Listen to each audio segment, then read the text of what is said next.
Привет, это канал IT User Help. Сегодня будет довольно прикольное видео, потому что в нем я расскажу об одном приложении, которое поможет тебе найти подходящее время для того, чтобы выйти в туалет при просмотре фильма, будь то в кинотеатре, либо дома на компьютере.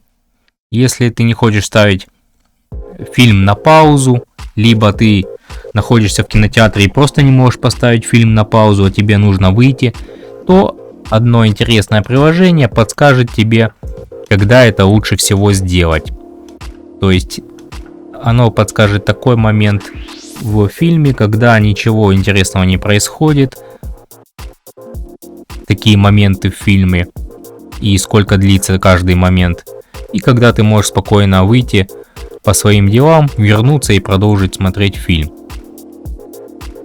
И не теряя времени, давай приступим. Для этого нам нужно зайти в Google Play Market, если ты с Android. Такое же самое приложение ты сможешь найти и для iOS. И тебе нужно приложение RunPee. Приложение на английском языке, к сожалению, это единственный недостаток этого приложения. Но я тебе сейчас покажу, как им пользоваться. RunPee вводишь в поиске. Ввел, и нам нужно вот такое приложение от разработчика PolyGeek. Вот с такой иконкой. Скачиваем, устанавливаем и открываем. Единственный момент, что приложение на английском языке и все фильмы, которые есть в этом приложении, они, к сожалению, тоже на английском языке, но в принципе это решается тем, что тебе просто нужно знать название того фильма, который ты смотришь на английском языке. Это очень легко, быстро гуглится. Либо на афише всегда где-то есть название на английском языке. В общем, это в принципе не должно стать проблемой. Итак, приложение скачалось, установилось. Сейчас мы его открываем. Вот так выглядит приложение. Открываем.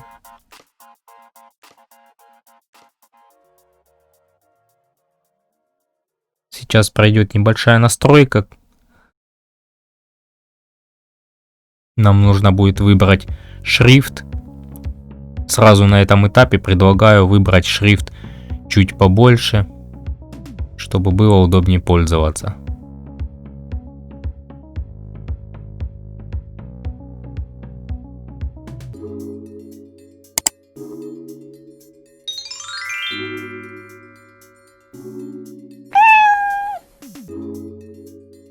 Вот, и как раз это тот этап, на котором нам нужно выбрать шрифт. Вот в этом меню, в этой части экрана мы можем выбрать размер шрифта больше либо меньше. Немного увеличим шрифт, нажимаем сюда Next, далее пролистываем, опять нажимаем Next. Здесь просто идет объяснение того, как пользоваться этим приложением. Нажимаем Next, Next, Next. Здесь нажимаем Close. Все, приложение настроено. В следующий раз такого, если не нужно будет делать при следующем запуске. И как выглядит интерфейс приложения. Интерфейс приложения выглядит следующим образом. Здесь показаны все фильмы, если ты будешь листать, все фильмы, которые сейчас идут в кинотеатре, либо которые ожидаются в кино. Также ты можешь нажать Search Movies, чтобы найти какой-нибудь фильм. Например, если ты будешь смотреть не в кинотеатре, а дома какой-нибудь фильм. Либо у друзей ты смотришь фильм, и тебе надо выйти, но фильм интересный, и тебе надо подобрать такой момент, когда в фильме ничего интересного не происходит. И вот здесь ты можешь найти фильм. А здесь у нас список фильмов, которые идут сейчас в кино, в кинотеатре. То есть, если ты пошел смотреть фильм в кино, то здесь быстрее всего найдешь его.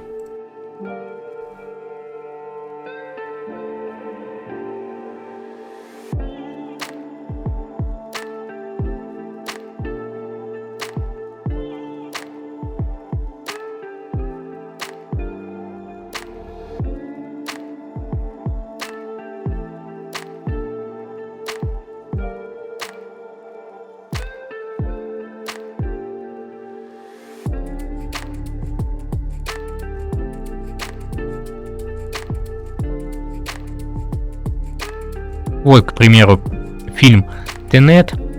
Это на английском языке название, на русском, как известно, это Довод. Фильм Довод довольно популярный.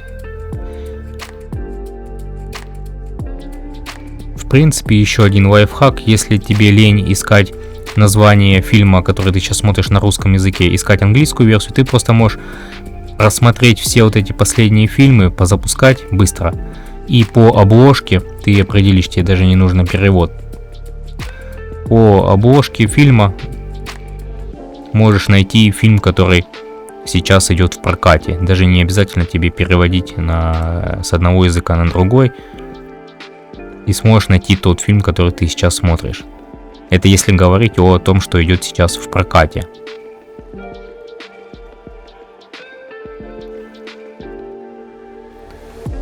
Так, я хочу сейчас найти фильм Тенет и на нем показать, и на его примере.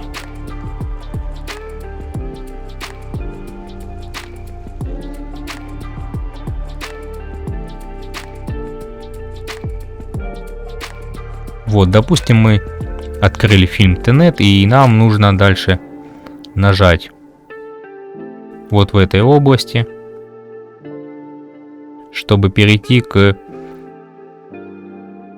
Нажимаем Close, к местам, в которых можно будет выйти по своим делам. Листаем. Здесь, в принципе, ничего вам не нужно. Здесь просто отзывы других пользователей, которые говорят, когда лучше выйти. Но нам главное... Информация находится внизу. Итак, вот первый перерыв начинается в 23 минуты 30 секунд. И длится 3 минуты 35 секунд. То есть это то время, на которое вы можете выйти. Если вы можете примерно рассчитать, следующий перерыв идет 38 минут. Далее в 1 час 13 минут и в 1 час 59. Примерно по 4, 5, 6 перерывов на каждый фильм я находил. Это фильм довольно напряженный сам по себе. И таких моментов пустых не особо много, поэтому перерывы довольно маленькие. В других фильмах может отличаться, и перерывов может быть больше, и длина их может быть больше. И вот если видите еще зеленым галочку recommended, то есть это как бы наиболее подходящий. Ну, здесь он на час 30, на час 13 находится, а в других фильмах может быть в другом времени. То есть вот, выбираете, и скорее всего в этом промежутке фильма ничего интересного не происходит, и вы сможете без потери связи с фильмом выйти по своим делам. Такое интересное приложение. Надеюсь, когда-нибудь появится и на других языках, русском, украинском и так далее. Либо хотя бы перевод добавили к этому приложению. Было бы намного интереснее и прикольнее. Ну а так в целом основной функционал выполняется и на английском языке. На этом у меня все. И если видео было полезным, обязательно ставьте лайк, подписывайся на канал, оставляй любой комментарий под этим видео, а также нажимай колокольчик, чтобы не пропустить новые интересные полезные видео на моем канале. На этом все. Всем пока.